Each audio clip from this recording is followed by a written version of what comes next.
So why is data sharing so important in clinical discovery? Data sharing is such an important concept because it allows us to aggregate really large data sets and therefore draw conclusions about how entire populations of patients respond to certain treatments or what the prognosis of large cohorts of patients might be. When we insist on keeping data close as single institutions and we become siloed, it's really hard to draw conclusions on populations of patients.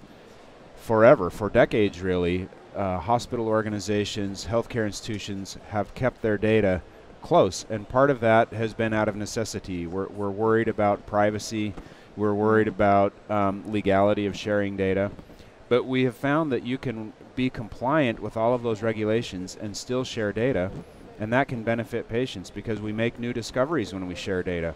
We understand more about patient responses, patient prognosis. We can find predictive markers for how patients will respond to treatments.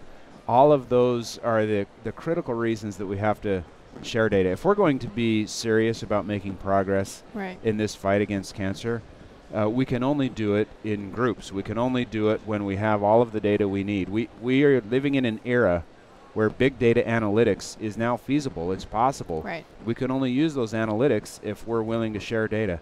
Every other industry out there is taking advantage of big data analytics, and healthcare is one of the last economies to begin using big data analytics. And so that's what we really need to do as organizations to make massive steps forward.